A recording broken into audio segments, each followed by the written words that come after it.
చక్కగా అందరూ కూర్చొని ఉంటారు, ఫుల్ సెటప్ ఉంటుంది. అట్లా బాగా అలవాటై సడన్ గా దేవుడి దగ్గర గురించి తక్కువ చేయమంటారు, నేను ఎక్స్పెక్ట్ చేయలేదు.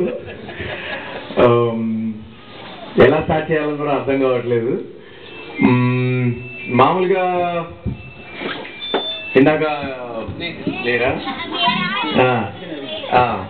వి హనుమంతరావు గారు లాగా మాట్లాడమని అన్నారు. సరే, కొంతమంది రాజకీయ నాయకులు వచ్చి మాట్లాడితే ఎలా మాట్లాడతారని సరదాగా తీసుకొని మరి వి హనుమంతరావు గారు వచ్చి మాట్లాడుతున్నారు, ఎలా మాట్లాడతారు మీ అందరికీ తెలుసు. వి హనుమంతరావు తెలుసా అండి? ఎక్కువ మార్వాడీసే ఉన్నట్టున్నారు.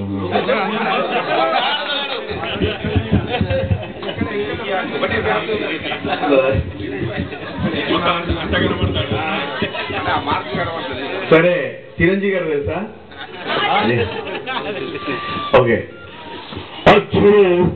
కావాల్సిన కన్ను ముందు కొట్టే ఆంధ్రప్రదేశ్ ఆశ్చర్యంగా చూస్తారా, చప్పట్లు కొట్టారా? లేదనుకున్నారా? కాశీకి వెళ్ళారు, కాషాయించుకున్నాడు, వారణాసి ఉంటాడు, తన వర్షం మార్చుకున్నా అనుకున్నారా? అదే వేడే, అదే పౌరుషం, గడగడ కారాలంటే. మరి మధురాల గారు గణపత మజాక చాలా ఆనందంగా ఉంది. ఈరోజు పవన్ అనేది, సురేష్ అనేది, అలాగే సారంగపవన్ అనేది అందరినీ కలుసుకున్నందుకు అండ్ మధురాల గారు వాస్తవంగా అందరినీ కలుసుకున్నందుకు చాలా ఆనందంగా ఉందని చెప్పి తెలియజేసుకుంటూ సెలవు తీసుకున్నాను. నమస్కారం, ఉంటా. ఈ విధంగా చిరంజీవి గారు వచ్చి మాట్లాడతారు. అదే రోషయ్య గారు వచ్చి మాట్లాడారు అనుకోండి, అందరూ కూడా ఈరోజు మనం చూసినట్టయితే ప్రతి ఒక్కరు కూడా మనం గణపతి నవరాత్రుల వేడుకలు జరుపుకుంటున్నారు. దాని సందర్భంగా మన మధురానగర్ వాస్తవ్యులు నన్ను పిలిచినందుకు ప్రతి ఒక్కరికి కృతజ్ఞతలు తెలుసుకుంటున్నాను. మొన్న మధ్య తమిళనాడు గవర్నర్ గా నన్ను నియమించారు, అక్కడికి వెళ్ళడం జరిగింది. ప్రతి ఒక్కరు నా వద్దకు వచ్చి వనక్కో వనక్కో వనక్కో అంటున్నారు. అదేమిటి, హైదరాబాద్ లో నేను సీఎం సీట్ లో కూర్చున్నప్పుడు వణికిన సంగతి వీళ్ళకి ఎలా తెలుస్తుందో నాకు అర్థం కాదా. సరే, వెంటనే మా పిఎన్ పిలిచి అడిగాను. వాడు అన్నాడు, సార్ వనక్కు వనక్కు అనట్లేదు, వనక్కం వనక్కం అంటున్నారు, నమస్కారం పెడుతున్నారు, మీకు అర్థం కాలేదు లాంగ్వేజ్ అన్నారు. సరే, ఏదేమో ఈ రోజు మాకు చాలా ఆనందంగా ఉందని చెప్పి స్పెల్ చేసుకుంటూ సెలవు తీసుకుంటున్నాం. నమస్కారం. ఇలా రోషయ్య గారి వాయిస్ తీసుకొని చెప్పవచ్చు. అలాగే వి హనుమంతరావు గారు అయితే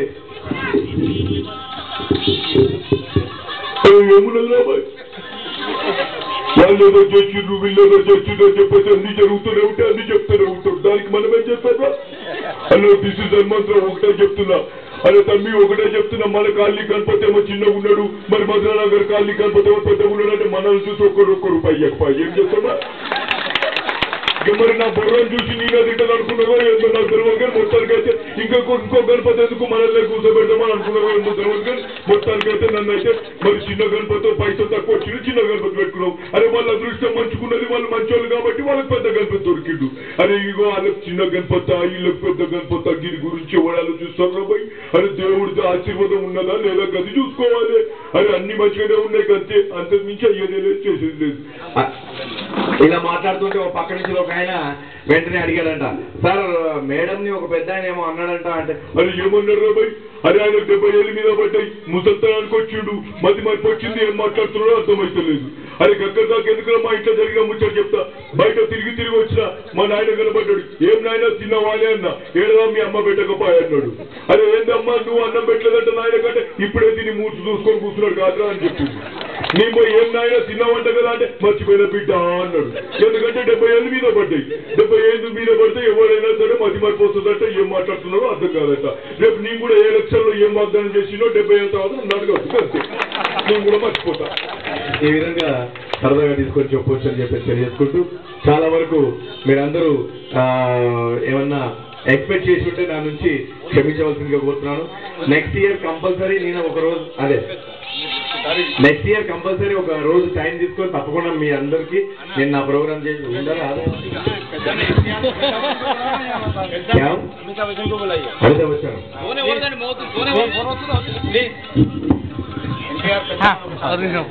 मैं तेलुगु मिमिक्री आर्टिस्ट हूँ.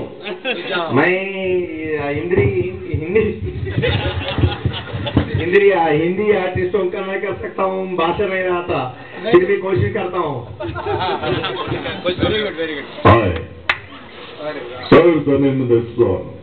अस्सलाम वालेकुम. मेरे मजहब और मोहब्बत मेरे माँ, इसी मोहब्बत के लिए आज के काबुल का भट्टा आपके सामने आया, इसलिए खुदा कहा, खुदा कहा, खुदा कहा। ये क्या बात है? गणपति के पास आओ बोले आया हम यहाँ के बाद प्रोग्राम कर बोलते हैं, ये क्या बात है? ये अरे ये आपका गणपति बहुत अच्छा है। ये हम नमस्ते ऐसा कुछ बस है ना एनटीआर నా తెలుగింటి అన్నదమ్ములకు, నా తెలుగింటి ఆడపడుచులకు శతకోటి వందనాలు తెలియజేసుకుంటున్నారు. ఈ రోజు మన మధురా నగర్ లో ఇంత ఘనంగా వేడుకలు జరుగుతున్నందుకు నాకు చాలా ఆనందంగా ఉంది. నా ప్రజ ఎంతో ఐకమత్యంతో ఎంతో మనసు పెట్టి ఈ కార్యక్రమాలన్నీ, ఈ వేడుకలన్నీ ఘనంగా ఏర్పాటు చేసినందుకు మెచ్చుకోకుండా ఉండలేకపోతున్నారు. ఏమంటావు బాలయ్య? నాన్నగారు మీరు చెప్పినట్టుగానే నేను ఆ రోజుల్లో మరి మీలాగానే నేను కూడా చక్కగా చాలా గణపతికి నమస్కారాలు అంతే. సో థ్యాంక్ యూ అండి.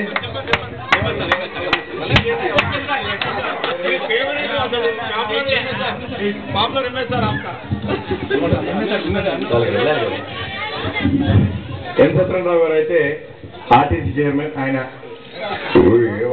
ఏం చేస్తున్నావు, ఏంటి ఏమైతేనే ఉంటాయి అన్ని అనుకుంటూనే ఉంటావు, చేస్తూనే ఉంటావు అన్ని అనుకున్నట్టయితే ఏ నృత్తం వచ్చేది అన్ని అయితేనే ఉంటాయి, చేస్తూనే ఉంటారు. వీళ్ళు పొమ్మంటూనే ఉంటారు, ఒకరేమో రమ్మంటారు, ఒకరేమో అద్దంటారు, ఒకరేమో హిందీ అంటారు, ఒకరేమో అంటారు. అని ఏదో ఆయనకు అప్పచెప్పినప్పుడు ఆయన చేసుకుంటారు కదా, మీరు మళ్ళీ మధ్యలో అడ్డం పోవడం ఎందుకు నాకు అర్థమవుతలేదు. ఇక అన్న అయితే చేసుకునే ముచ్చట్లు కాదు. ఇక నేను కావాలనుకున్నా సీఎం కావాలనుకున్నా అక్కడేమో గడియారం చూస్తాడు.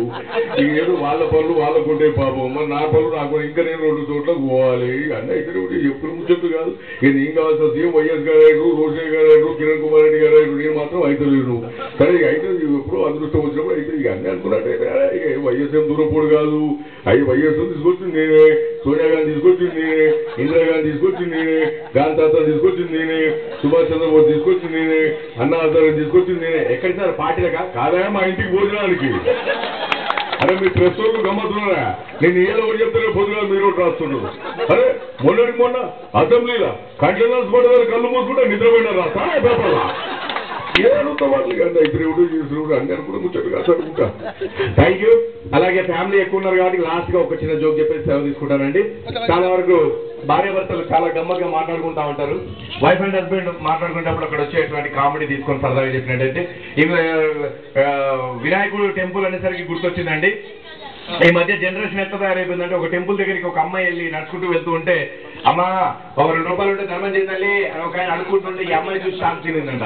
ఈ అమ్మాయి షాక్ తిని ఎక్స్క్యూజ్ మీ నిన్ను ఎక్కడో చూశాను నేను. అదేంటమ్మా నేను రాత్రి ఫేస్బుక్ లో కలుసుకున్నాను కదమ్మా. అంత పాపులర్ అయిపోయింది ఫేస్బుక్. సరే ఇది పక్కన పెడితే భార్య భర్తలు, ఒక భర్త భార్య 24 గంటలు నవ్వే భార్య దొరికిందని సంతోషించాల్సింది పోయి నాకు భార్య ఎప్పుడు ఏడిస్తే చూడలేదు, ఎప్పుడన్నా ఒకసారి ఏడిస్తే దాని ఫేస్ ఎలా ఉంటుందో చూద్దామని చెప్పేసి భార్యను ఏడిపించే ప్రయత్నం చేస్తున్నాడండి. మరి ఆయన పప్పులు ఉడికాయా లేదా చూద్దాం. భర్త భార్య పిలిచి అంటున్నాడు, అనిత ఏంటండి? ఏం లేదే, మన ఖాళీలో పిచ్చి కుక్కలు గజ్జి కుక్కలు తిరుగుతున్నాయని చెప్పేసి మున్సిపాలిటీ వాళ్ళకి కంప్లైంట్ చేశాం కదా, ఆ మున్సిపాలిటీ వాళ్ళు వ్యాన్ తీసుకొచ్చేసి ఆ కుక్కలన్నింటినీ వ్యాన్ లో వేసుకుని తీసుకెళ్ళిపోతున్నారే. అవునా? ఎందుకంటే మంచిది మీరు ఇంట్లో రండి. అంటే నీ ఉద్దేశం ఏంటి? అయ్యో రామా నేను ఏం అనలేదండి. నువ్వేదో అన్నావు. నేనేమీ అనలేదండి. ఏమండి? ఏంటి చెప్పు. ఏం లేదండి, మరి ఎదురింటి స్వాతిని వాళ్ళ ఆయన పువ్వుల్లో పెట్టి చూసుకుంటాడంట. మీరు ఉండాలనుకో. ఓ పిచ్చి మావా, వాళ్ళ ఆయన పూల వ్యాపారమే, పొద్దంతా పూలు అమ్ముకుంటాడు, సాయంత్రం మిగిలిన పూలు ఏం చేయాలో తెలియక తీసుకొచ్చి పెట్టి చూసుకుంటూ ఉంటాడు. నాది కారపూర వ్యాపారం. తెమ్మట అమ్మో వచ్చావు ఎందుకు మంట? అదే నువ్వు మాట్లాడు నాకు మంట ఎలా అన్నట్టు మర్చిపోయా. ఎదురింటి స్వాతి అంటే గుర్తొచ్చింది.